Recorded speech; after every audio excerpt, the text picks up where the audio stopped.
Hello guys, मालवणमधल्या दुसऱ्या दिवसाची सुरुवात पहाटेच झाली. सकाळी 6 वाजता चहा घेऊन आम्ही सर्वजण गाडीने देवबागच्या दिशेने निघालो. कारण आम्हाला डॉल्फिन पॉईंटवर डॉल्फिन बघायचे होते. डॉल्फिन सकाळच्या वेळेतच दिसतात, म्हणून सकाळी 7 वाजताच आम्ही देवबागला पोहोचलो. देवबागला गेल्यावर तिथे एक बोट राईड ठरवली, ज्या बोटीतून आम्ही आज ठरवलेले सगळे पॉईंट कव्हर करणार होतो. म्हणजे जवळजवळ 3-4 तास आम्ही बोटीत असणार होतो. समुद्र सफारी करणार होतो. खूप एक्साइटमेंट वाटत होती.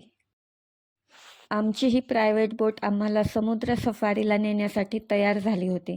एक एक करून आम्ही बोटीत बसलो आणि मला जाणवत होतं, जसं कुणीतरी आपल्याला म्हणतंय, बस आता, धरून ठेवलंय ते सगळं किनाऱ्यावरच सोडून दे.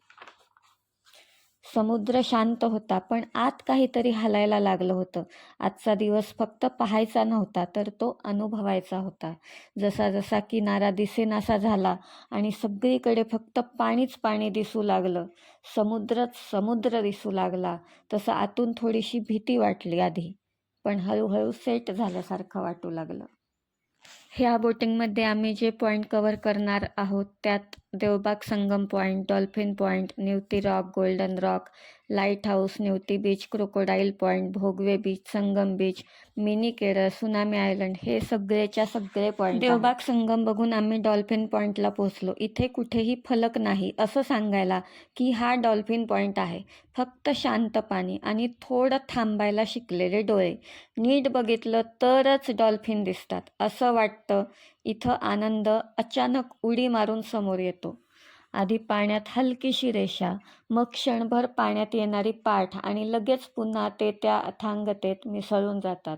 डॉल्फिन इथे प्रदर्शन करत नाहीत, ते भेटतात आणि आनंद देतात. ह्या व्हिडिओमध्ये पण तुम्हाला नीट बघितलं तर डॉल्फिन दिसतील.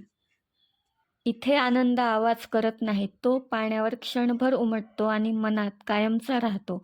बोटीच्या दोन्ही बाजूंना दिसलेले डॉल्फिन पाहून बोट पुढे पुढे जात होती.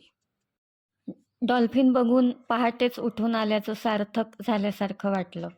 बोटीतून जाताना मध्येच दिसणारे खडक आणि त्यावर शांत बसलेले पक्षी बघणं म्हणजे प्युअर जॉय. त्यांच्या ह्या निश्चिततेकडं बघून आपल्यालाही हलकं झाल्यासारखं वाटतं. दूरवर लाईट हाऊस दिसायला लागल्यावर आम्हाला प्रचंड आनंद झाला. असं वाटलं आजचा दिवस उजळून निघतो आहे.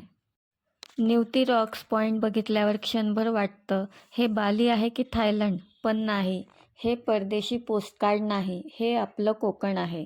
खडक, निळं पाणी, मोकळं आभाळ, कसलाही फिल्टर नाही. निसर्ग इथे स्वतः परिपूर्ण होतो.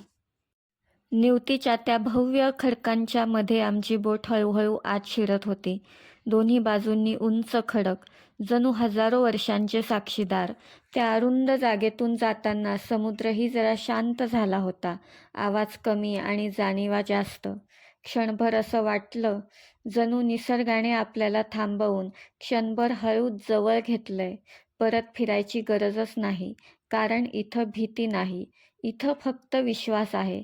त्या खडकांमधून जाताना असं वाटतं, परमोच्च आनंदाचा क्षण, शांततेचा क्षण.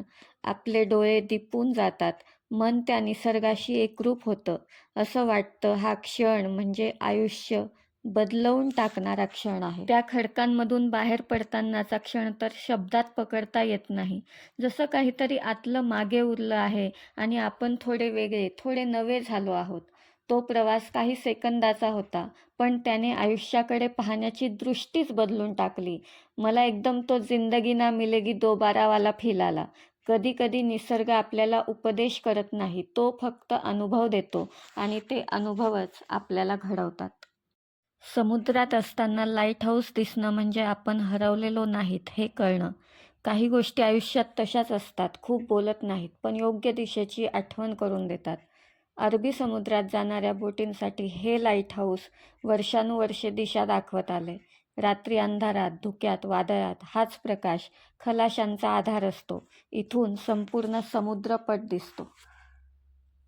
इथं आपल्याला 2 लाईट हाऊस बघायला मिळतात. 1800च्या दशकात ब्रिटिशांनी जहाजांना सुरक्षित मार्ग दाखवण्यासाठी प्रथम एक लाईट हाऊस उभारलं. नंतर 1931 मध्ये म्हणजे नवीन लाईट हाऊस बांधण्यात आलं. हे नवीन लाईट हाऊस आजही ऑपरेशनल आहे आणि जहाजांना दिशा दाखवतं. हे जे समोर बघतोय हे नवीन लाईट हाऊस आहे. त्याआधी आपण जे बघितलं ते जुनं लाईट हाऊस आहे.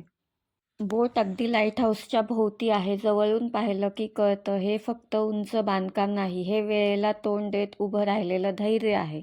हा लाईट हाऊस ब्रिटिश काळात सुमारे 100 वर्षांपूर्वी बांधण्यात आला. तेव्हा GPS नव्हतं, आधुनिक साधनं नव्हती.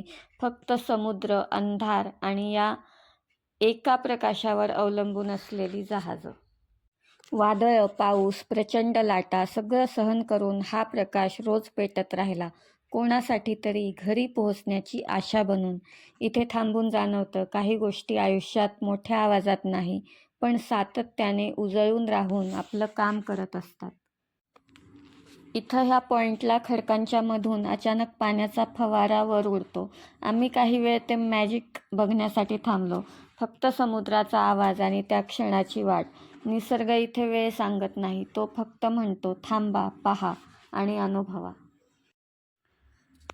ते म्हणतात ना, मंतरलेले दिवस, ज्या दिवसांमध्ये मॅजिक असतं, ज्या क्षणांमध्ये मॅजिक असतं, हा आजचा दिवस, हे समुद्रातले क्षण, म्हणजे तसंच काहीसं आहे. थोडासा पाण्याचा फवारा बघायला मिळाला आणि तो बघून आम्ही पुढे जायला निघालो. हे क्षण अनुभवून निसर्गाला अगदी मिठी मारून पुन्हा जिवंत झाल्याची जाणीव झाली. आयुष्यातली सगळी मरगळ इथे निघून जाते आणि मन पुन्हा उत्साही होतं. आणि जिंदगी ना मिलेगी दोबारामधली ती कविता इथे मला आठवल्याशिवाय राहिली नाही. दिलों में अपनी बेताबियाँ लेके चल रहे हो तो जिंदा हो तुम. नज़र में ख्वाबों की बिजलियाँ लेके चल रहे हो तो जिंदा हो तुम. हवा के झोंकों के जैसे आज़ाद रहना सीखो. तुम एक दरिया के जैसे लहरों में बहना सीखो. हर एक लम्हे से तुम मिलो, खोले अपनी बाहें. हर एक पल एक नया समा देखे ये निगाहें. जो अपनी आँखों में हैरानियाँ लेके चल रहे हो तो जिंदा हो तुम. दिलों में अपनी बेताबियाँ लेके चल रहे हो तो जिंदा हो तुम. उरलेले सगळे पॉईंट एक एक करत नावाड्याने आम्हाला दाखवले. त्यात Nivati beach, Bhogwe beach, Devbag beach हे सर्व बीच बोटीतून बघितले. प्रत्येक किनारा वेगळा, पण प्रत्येकात तीच खोल शांतता. मिनी केरळ पॉईंट म्हणजे मालवणमध्ये लपलेली हिरवी शांतता. समुद्र आणि भोवताली नारळाच्या झाडांच्या रांगा. अगदी केरळमध्ये आल्याचा फील. ह्या सगळ्या समुद्री प्रवासात वेळ कसा निघून गेला कळलंच नाही. नावाड्याने आम्हाला त्सुनामी पॉईंटला बोटीतून उतरवलं आणि थोडा वेळ तिथे स्पेंड करायला सांगितलं.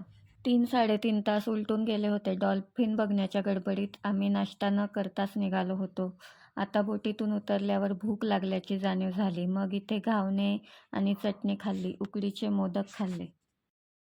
तिथून नावाड्याने आम्हाला पुन्हा देवबागला, जिथून आम्ही बोटीत बसलो होतो तिथे ड्रॉप केलं. मग एका सुंदर किनाऱ्यावर असलेल्या हॉटेलमध्ये आम्ही लंच ब्रेक घेतला.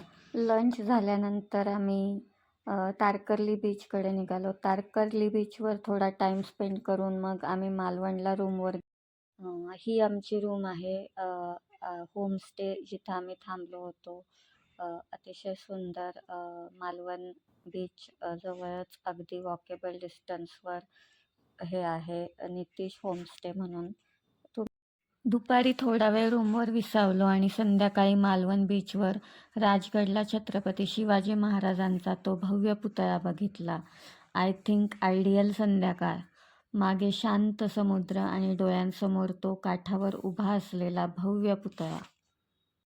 तो पुतळा बघताना मनात अभिमान, धैर्य आणि शौर्य साठवून घेतलं. त्या क्षणी जाणवलं हा प्रवास फक्त निसर्गाचा नव्हता, तर तो आपल्याला मुळापर्यंत घेऊन जाणाराही होता. त्या पुतळ्यासोबत आणि मागे असलेल्या शांत समुद्रासोबत ती संध्याकाळ खूप वेगळीच होती. एक अविस्मरणीय अनुभव होता तो. आणि तिथं खूप वेळ स्पेंड करून मग आम्ही मालवणच्या मार्केटमध्ये गेलो. तिथे शॉपिंग केली आणि आजचा दिवस आनंदात